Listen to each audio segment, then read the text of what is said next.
మరొక నూతన దినాన్ని మనకు అనుగ్రహించిన మహోన్నతులైన దేవునికి స్తుతి ఘనత ప్రభావములు చెల్లునుగాక. ప్రతి దినము మనకు ఎదురవుతున్న ప్రతి సవాళ్లను దైవజ్ఞానంతో ఎదుర్కొంటూ ముందుకు వెళ్ళాలి అంటే ఖచ్చితంగా మనకు దేవుని కృపావార్త కావాలి. దేవుడు అనుగ్రహించిన అనేక కృపావార్తలు కలిగిన ఈ పరిశుద్ధ గ్రంథంలో నుండి ప్రభు నేడు మనకిచ్చిన వాగ్దానాన్ని ధ్యానం చేసుకుందాం. నేటి వాగ్దానము యోబు గ్రంథం 22వ అధ్యాయం 21, 22, 23 వచనాల్లో, సర్వశక్తిని వైపు నీవు తిరిగిన ఎడల, నీ గుడారములను దుర్మార్గమును దూరముగా తొలగించిన ఎడల నీవు అభివృద్ధి పొందెదవు. చదువుదామా గట్టిగా. సర్వశక్తిని వైపు నీవు తిరిగిన ఎడల, నీ గుడారములో నుండి దుర్మార్గమును దూరముగా తొలగించిన ఎడల నీవు అభివృద్ధి పొందెదవు. ఎందరు అభివృద్ధి పొందాలనుకుంటున్నారు? యోబు గ్రంథం 22, 23 వచనం చదువుతున్నాను. అభివృద్ధి పొందాలనుకున్న వారి చేతి దేవునికి స్తోత్రం చెప్పండి. ఆ వచనాన్ని గట్టిగా చదువుతాం. సర్వశక్తిని వైపు నీవు తిరిగిన ఎడల అంటే ఈ రోజుల్లో మనం ఉద్యోగాల వైపు, మన వ్యాపారాల వైపు, పొలం పనుల వైపు, ధనం వైపు, సహాయం చేస్తారేమని పెద్దల వైపు, ఎవరో వైపు తిరిగి ఉన్నావు, ప్రయత్నం చేస్తున్నావు. మంచిదే, ప్రయత్నం తప్పు కాదు. అయితే వాళ్ళందరికంటే మించినోడు దేవుడు. దేవుడికి స్తోత్రం కలుగునుగాక. నిన్ను చేసినవాడు దేవుడు. అంటే ఎవరు? నిన్ను సృజించినవాడు, నీకు వేలుముద్ర ఇచ్చినవాడు, నీ కంట్లో ఐరిస్ పెట్టినవాడు. నువ్వు ఆధార్ కార్డుకి వెళ్ళినప్పుడు నీ వేళ్ళని కూడా వాళ్ళు స్కాన్ చేసుకున్నారు, నీ కంటిని స్కాన్ చేశారు. ఎందుకంటే నీలాంటి కన్ను, నీలాంటి వేలుముద్ర ఉన్నవాడు ఈ ప్రపంచంలో రాబోడు. అంత ప్రత్యేకంగా నిన్ను కలుగు చేసుకున్నటువంటి నిన్ను చేసిన వాడిని నువ్వు కలవాలి. నిన్ను చేసిన సృష్టికర్తైన దేవుని వైపు నువ్వు తిరిగినట్లయితే, సర్వోన్నతులైన దేవుని, శక్తిమంతులైన దేవుని వైపు నువ్వు తిరిగి, ప్రభువా ఇదిగో లోకం వైపు ఇన్నాళ్ళు నేను చూశాను, ఇక నుండి నీ వైపు నేను తిరుగుతున్నాను ప్రభువా, నీవు నాకు కావాలి, నువ్వే మొట్టమొదటి వాడువు నా జీవితంలో ప్రభువా, నీ కృప నాకు కావాలి, నీ దయ నాకు కావాలని సర్వోన్నతుని వైపు నువ్వు తిరిగిన ఎడల, రెండవదిగా అంటాడు, నీ గుడారములో నుండి, సర్వశక్తిని వైపు నువ్వు తిరిగిన ఎడల నీ గుడారములో నుండి దుర్మార్గమును, అది వ్యర్థమైనవి ఏవైనా సరే దాన్ని తొలగించుకో. గుడారం అంటే నీ హృదయం అనే గుడారము, నీ దేహం అనే గుడారము. ఇది శిథిలమైపోయే రోజు రాకముందే దీనిలో ఏదైతే దేవునికి విరోధమైనది, పరిశుద్ధాత్మకు విరోధమైనది, వాక్యమునకు విరోధమైనది ఏదున్నా దాన్ని దూరంగా తొలగించుకో. దేన్ని తొలగించుకోవాలో మీరు చదవండి గట్టిగా. అభివృద్ధి పొందాలనుకున్న వారు గట్టిగా చదవండి. సర్వశక్తిని వైపు నీవు తిరిగిన ఎడల, నీ గుడారములో నుండి దుర్మార్గమును దూరముగా తొలగించిన ఎడల నీవు అభివృద్ధి పొందెదవు. మనం ఏం పొందుకుంటాం? అభివృద్ధి. పెద్దవారు ఏం పొందుకోవాలి? అభివృద్ధి. రైతులందరూ అభివృద్ధి, ఉద్యోగస్తులు అభివృద్ధి, వ్యాపారస్తులు అభివృద్ధి, దేవుని పిల్లలందరూ అభివృద్ధి, ఆత్మీయులు కూడా అభివృద్ధి, ఆమేన్ ఆమేన్, సేవకులు కూడా అభివృద్ధి. అభివృద్ధి పొందాలంటే మన గుడారములో, అనండి గట్టిగా, మన గుడారములో దుర్మార్గమైనది ఏదైనా ఉందా, వాక్య విరుద్ధమైనది ఏదైనా ఉందా, ప్రభువా నాలో ఏదైనా ఉంటే దాన్ని తీసేసుకుంటాను, నాకు సహాయం చేయమని అడగండి, దాన్ని తొలగించమని అడగండి, జ్ఞాపకం చేయమనండి అని చెప్పి ప్రతిరోజు మీరు ఒప్పుకున్న పాపాలను మళ్ళీ ఒప్పుకుంటూ ఉండొద్దు. గుర్తుపెట్టుకోవాలి. ఇక్కడ అపవాదం వస్తాడు సాతానుడు. అంటే నువ్వు అప్పుడెప్పుడో ఒప్పుకున్నావు కదా, అది ఇంకా పోలేదు, అందుకే నువ్వు అభివృద్ధి పొందలేదు. దేవుని బిడ్డలారా, నిజముగా పశ్చాత్తాపడినట్లయితే, ఒక్కసారి నిజమైన పశ్చాత్తాపంతో ఒప్పుకున్నట్లయితే మళ్ళీ ఆ పాపాలు జ్ఞాపకం చేసుకోవద్దు. మీకు జ్ఞాపకం వచ్చిన వాటిని మళ్ళీ ఒప్పుకోవాల్సిన అవసరం లేదు. ఏంటి చెప్పండి? లేదు లేదు. కోర్టు వారు పలానా వ్యక్తి నిర్దోషాన్ని కొట్టేశారనుకోండి, మళ్ళీ కోర్టుకి వెళ్తావా? వెళ్ళరు. సార్ మళ్ళీ ఇంకోసారి తీర్పు ఇవ్వండి సార్ అంటే లాగిపెట్టి రెండిస్తాడు. కోర్టులో ఆల్రెడీ నిర్దోషాన్ని తీర్పు తీర్చాడు, ఇంటికి పొమ్మన్నాడు, నీకు కేసు కొట్టేసామన్నారు. ఇంటికి వచ్చే సంతోషంగా ఉంటావా, ఏడుస్తూ కూర్చుంటావా? సంతోషం. కేసు కొట్టేక ముందు ఎలా ఉన్నావు? నిరుత్సాహంతో, బాధతో, ఏమవుద్దన్న భయంతో ఉన్నావు. ఇప్పుడు కేసు కొట్టేశారు అనండి, కేసు కొట్టేశారు. కొట్టేసినప్పుడు ఎలా వెళ్తావు ఇంటికి? సంతోషం. నవ్వొద్దన్నా నువ్వు వస్తుంటుంది. ఆ రోజు మాత్రం 32 పళ్ళు బయటే ఉంటాయి. ఎవరిని పలకరించినా నా కేసు కొట్టేశారని చాలా సంతోషంగా ఉంటాను. పాపాలు ఒప్పుకున్నప్పుడు కూడా ప్రభు నిన్ను క్షమించాడని తెలియగానే మళ్ళీ నువ్వు పాపిలాగా బాధపడుతూ ఉండకూడదు, నువ్వు సంతోషిస్తూ ఉండాలి. మరి మన కోర్టులో ఎలా కొట్టేస్తాను? దేవుని కోర్టులో నా పాపాలు నిన్ను బట్టి కొట్టే, ఇట్లా యేసుక్రీస్తు నీ కొరకు రక్తం కార్చి ప్రాణం పెట్టాడు కాబట్టి కొట్టేయమంటున్నాడు యేసయ్య. నీ పాపములు ఒప్పుకుంటున్నప్పుడు, నువ్వు కోర్టులో ఒప్పుకున్నట్టే నువ్వు ప్రార్థనలో ఒప్పుకుంటున్నప్పుడు వెంటనే సాతానుడు వచ్చి అంటాడు, నిజమే వీడు పాపం చేశాడు, ఏం పాపం చేసిన, ఆ పాపాలు ఉన్నా ఈ పాపాలు ఉన్నా, నిజమే అంటాడు. వెంటనే మధ్యలో యేసయ్య వస్తాడు, అక్కడ నిలబడి, సాతానా నిజమే, నా బిడ్డ ఒప్పుకుంటున్నవన్నీ నిజమే, నువ్వు కూడా పాపాలు జ్ఞాపకం చేస్తున్నావు, ఓకే ఇదిగో వాడి ఒప్పుకున్న ప్రతి పాపానికి నేను వానికి క్షమాపణకి ఎంత ఖర్చు అవుతుందో ఆ ఖర్చు అంతా నా రక్తం ద్వారా నేను ఇచ్చేశాను కాబట్టి నువ్వు ఇప్పుడు ఏం అడగడానికి వెళ్ళాను, వాడిని క్షమించేసేయాల్సింది. ఒప్పుకోకపోతే యేసయ్య రాడు, ఆయన క్షమించమని అడగడు, మీరు క్షమాపణ పొందలేరు. కనుక ఒప్పుకున్న పాపములు క్షమించబడ్డాయి. బట్టలు ఉతికారు, తీసి ఆరేయాలా మళ్ళీ ఉతకాలా?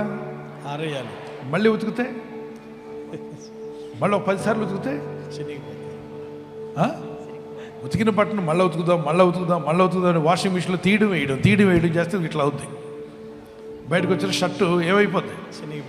చినిగిపోయి ఉంటుంది. ఏం జరిగింది? అలాగనే పాపాలు ఒప్పుకున్న విడిచిపెట్టిన తర్వాత అది కేసు కొట్టివేయబడింది కాబట్టి దాని గురించి నువ్వు ఇక అడగాల్సిన అవసరం లేదు. ఇప్పుడు ఈ రోజు నీ జీవితంలో దోషం ఉందా, ఏదైనా అపరాధం ఉందా? ఒప్పుకో.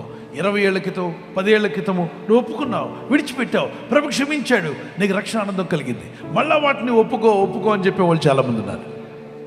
చూడండి, ఒక నాయకుడు మన వీధిలోకి వస్తే వీధంతా రోడ్లన్నీ శుభ్రం చేసి 2 వైపులా బ్లీచింగ్ పౌడర్ ఇది వేస్తారు.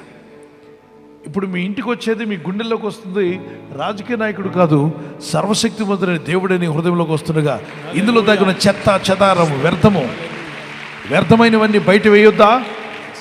చెప్పండి గట్టిగా. బయట వేయాలి. నీ గుడారముల నుండి చెడుతనము తొలగించుకుంటేవా నువ్వు అభివృద్ధి పొందుకుంటావు. మనం చిన్న పాట పాడుకుందాం. పాడదామా? అభివృద్ధినిచ్చువాడవు, ఐశ్వర్యమిచ్చువాడవు, అభివృద్ధినిచ్చువాడవు, ఐశ్వర్యమిచ్చువాడవు, అద్భుతములను చేయువాడవు, ఆనందమును మాకు ఇచ్చువాడవు, అద్భుతములను చేయువాడవు, ఆనందమును మాకు ఇచ్చువాడవు.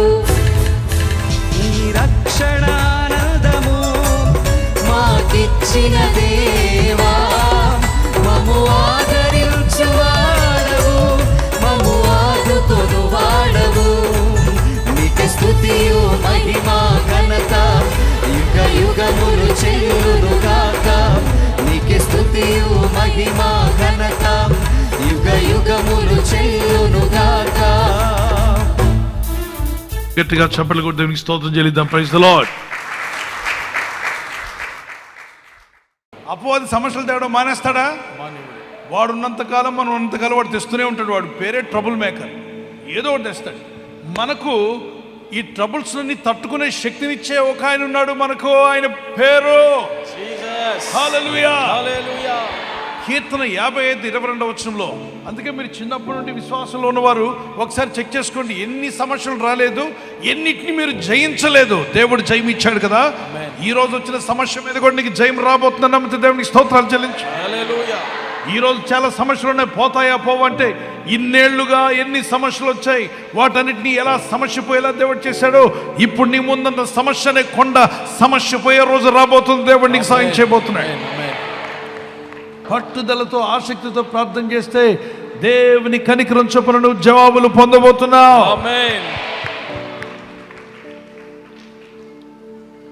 ఆయనకి అసాధ్యమైందంటూ ఏది లేదు. ఆమేన్. హల్లెలూయా. హల్లెలూయా. సమస్తం ఆయనకి సాధ్యమే. ఆమేన్. మార్క్స్ 10:27 దేవుడు నీలో ఇక్కడ ఉన్న వాళ్ళ కొందరితో మాట్లాడుతున్నాడు. నువ్వు అసాధ్యం అనుకుంటున్నావు, అది సాధ్యం కాబోతుంది. ఆమేన్. అసాధ్యం కాదు, అది సాధ్యం అయిపోతుంది. గర్భఫలం ఇవ్వడం దేవునికి సాధ్యం. నీ జీవితాన్ని దీవించడం దేవునికి సాధ్యం. చిక్కుముడిలాగా ఉన్న నీ కుటుంబ జీవితం సరిచేయడం దేవునికి సాధ్యం. ఒంటరి వైపున నీ జీవితాన్ని నిలబెట్టడం దేవునికి సాధ్యం. అన్నీ పోగొట్టుకున్న నిన్ను అన్నీ పొందుకునే కృపనివ్వగల దేవునికి ఈ వాగ్దానం మీ పట్ల నెరవేరాలి అని ఆశపడిన వారు మీ చేతిని పైకెత్తగలరా? ఆమేన్. ప్రార్థన చేసుకుందాం. పరిశుద్ధమైన మా ప్రియ తండ్రి, నీ వాగ్దానములు ఎంతో సత్యమైనవి.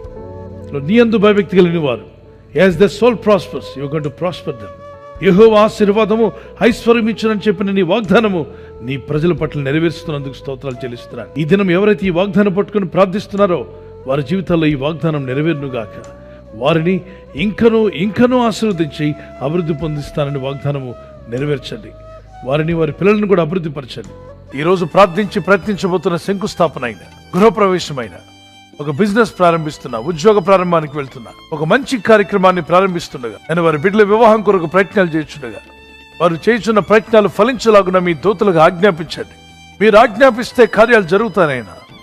ఎవరైనా హాస్పిటల్లో ఉన్నా, ఐసీయూలో ఉన్నా, ప్రభు ఎవరైతే సీరియస్ కండిషన్లో ఉండి బాధపడుతున్నారో వారికి యేసు నామములో స్వస్థతను అనుగ్రహించండి. ఏదో ఒక బలహీనత వల్ల కృంగిపోయిన వారిని లేవనెత్తండి. మీ గాయపడిన హస్తమును చాపి వారికి ఉన్న సకల రోగాల నుండి విడుదల ఇచ్చేయి. వారిని లేపి నడిపించడాన్ని సాక్షులుగా నిలబెట్టుకోండి. వారి ఇళ్లకు వచ్చి సాక్ష్యం ఇచ్చి దేవుని ఘనపరచుటకు సహాయం దయచేయండి. ఈ ఉదయకాలం ప్రతి రోగి యేసు నామములో స్వస్థత నొందునుగాక. ప్రయాణం చేసి బయటికి వెళ్తున్న వారు మళ్ళీ తిరిగి క్షేమంగా ఇళ్లకు వచ్చుటకు సహాయం దయచేయండి. మా ప్రయాణాల్లో నీ కాపుదలు ఇవ్వండి. ఎటువంటి యాక్సిడెంట్స్ కానీ ప్రమాదాలు కానీ గురి కాకుండా నీ కాపుదలు యేసు నామములో ప్రతి ఒక్కరికి కలుగునుగాక. ఆత్మీయతతో పాటు అన్ని రంగాల్లో వర్ధిల్లేటువంటి స్పెషల్ గ్రేస్ నీ ప్రజలందరికీ దయచేసి మీ దాసులకు, దాసులంటకు, ప్రార్థనలో కనిపెడుతున్న ప్రతి వారికి, ప్రతిదినము పాల్గొంటున్న వారికి, ఈ లైఫ్ చేంజింగ్ జర్నీలో ప్రార్థనలో పాల్గొంటున్న ప్రతి కుటుంబానికి, ఈ వాగ్దానం విని ఎవరైతే ప్రార్థిస్తున్నారో వారికి, వారి కుటుంబాలకును అభివృద్ధి పొందించి మీ నామానికి మహిమ తెచ్చుకోమని యేసుక్రీస్తు పరిశుద్ధ నామములో అడిగి వేడుకొంచున్నాను పరలోకపు తండ్రి. ఆమేన్, ఆమేన్. God bless you. మన ప్రభువైన యేసుక్రీస్తు వరకు కృపా సమాధానాలు మీకు, మీ కుటుంబాలకు సదా తోడే ఉండి నడిపించునుగాక. God bless you. ఈ వాగ్దానాన్ని మీతోనే ఉంచుకోకుండా మీరు విన్న తర్వాత వెంటనే ఆమెన్ చెప్పండి. ఆమెన్ అనగా అవునుగాక అని. ఆమెన్ చెప్పిన తర్వాత ఈ వాగ్దానాన్ని అనేకులకు పంపండి. మీకు తెలిసిన వారందరికీ ఈ వాగ్దానం అందరికీ షేర్ చేయండి. తప్పక ఈ ఛానల్ సబ్స్క్రైబ్ చేయండి. మీ ఫ్రెండ్స్, స్నేహితులు కూడా చెప్పి సబ్స్క్రైబ్ చేయించండి. ప్రతిదినము దేవుని వాగ్దానాన్ని అనేకులకు షేర్ చేస్తున్న మిమ్మలను, మీ కుటుంబాలను కృపగల దేవుడు దీవించి ఆస్వాదించునుగాక. బర్త్డే జరుపుకునే వారికి happy birthday to you, many more returns of the day. మీకు ఇచ్చిన వాగ్దానము జెనసిస్ చాప్టర్ 12:2, ఆదికాండం 12:2. నీవు ఆశీర్వాదకరంగా ఉండు. You will be a blessing to others. మీకు, మీ కుటుంబానికి, ఇతరులకు కూడా బ్లెస్సింగ్ గా మీరు ఉండబోతున్నారు. దేవుడి ఈ వాగ్దానంతో మిమ్మల్ని దీవించి బలపరిచి నడిపించునుగాక. God bless you. Happy birthday to you, many more returns of the day. Wedding anniversary జరుపుకునే వారికి many more returns of the day. May the lord continue to bless you as your husband and wife, as you celebrate and glorify God. The favor of God be upon you. మీ అక్కర్లే ఉన్న ప్రభు తీర్చునుగాక. మీకు వాగ్దానం జోషువ chapter 3:5, యెహోషువ 3:5. యెహోవా మీ మధ్య అద్భుత కార్యములను చేయను. మీ కుటుంబంలో అద్భుత కార్యాలు జరుగునుగాక. The Lord will do amazing things among you. మీ జీవితంలో అద్భుతమైన కార్యాలు జరిగించి దంపతులని మిమ్మలను ఆదర్శ దంపతులుగా చేసి ఆయన మహిమ పొందునుగాక. ఆమేన్. ఈ ఛానల్ మీరు సబ్స్క్రైబ్ చేసుకోవడం వలన 2 పనులు జరుగుతున్నాయి. ఒకటి, సువార్త జరుగుతున్నది, ఆత్మలు రక్షించబడుతున్నాయి. రెండవది, పేదలకు, అనాథలకు ఈ ఛానల్ ద్వారా సహకారం అందించడం జరుగుతుంది. మనం సబ్స్క్రైబ్ చేసుకోవడం వలన అందరికీ సహాయం చేసిన వారమవుతున్నాం. ఖచ్చితంగా ఈ యూట్యూబ్ ఛానల్ ను సబ్స్క్రైబ్ చేసుకొని బెల్ బటన్ ను క్లిక్ చేయండి. మీకు వెంటనే మెసేజెస్ పంపబడతాయి.